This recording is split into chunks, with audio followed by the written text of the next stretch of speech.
the situation with a lot of people in America, for example. I mean, 80% of people have a hard time making it, paying their Yeah, bills, yeah, yeah. 75% can't even scrounge up a little bit amount of money. I think it's like $300 in case of an emergency. I mean, and given the pandemic and all these issues that have happened right now, who really has that time, if you Yeah. think about it, you know? I think there are some real actual challenges, material challenges as well, that is really preventing people, isolating them even more, which actually kind of works in favor of the system. Isolate, consume, and that's it, basically. Yeah. Yeah. I think it can even affect a good marriage.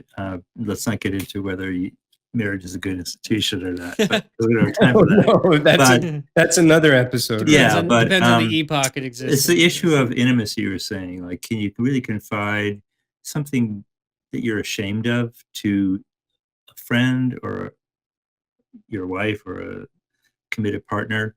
Um, because the less time you have, so there's this general advice that I remember hearing is like, never go to bed angry with your mate, right? Well, if you do, you wake up like carrying the grudge, and it's risky. It takes more time to actually work it out. If you have a fight at 10, 9 o'clock at night or something, Mm-hmm. and you misunderstand each other, first you got to cool down. Then you have to already have trust in the person. Then you have to have the time to work it out and figure it out, and then like maybe if you're lucky, have time to put a plan of action in to sort of like, well, let's signal each other somehow if this is happening again, or let's put some mechanism into place so that we don't start doing whatever it is that led to this fight in the first place. But if you don't have the time to devote to coming up with, well, what really happened there, identify the problem, and then coming up with some ways of dealing with it, then you really put yourself at risk if you open it up, lead to a fight, and then you can't resolve it. And all that takes time. And that's just getting back to the same point. We just don't have the time anymore to work on that's so making true. things better for, And it's like and that's where intimacy dies too, because yeah, exactly. you don't have time to keep up with the work of being intimate. It doesn't take very much of like a cursory search of like Reddit, but I think Bukowski even said this. We're like, you describe the average person's day. It's like wake up at 6:30 in the morning because some kid, a kid is awake. If you got kids, you get the kids ready. You get ready. You drive to work. You work, for 8 hours or 9 hours a day. You get home. You cook dinner. You get all the kids in bed, and it's what 8:30 at night, right? You might have an hour or two to do something that you want to do. And like a lot of people just give up and say, fuck it, I'm just gonna sit and watch Netflix and doom scroll on my phone. And like if my friend texts me, then I'm talking to my friend, right? And I'm like, keeping things up. And I just think it's a representation of the fact that we are so time robbed, that we definitely don't have 8 hours, to do whatever we want, and 8 hours to work and 8 hours to sleep. It usually sleep gets shortchanged, and the amount of time that we spend outside of work doing things that we wouldn't usually choose to do is a significant amount. And so the time that we can do something gets shorter and shorter and shorter.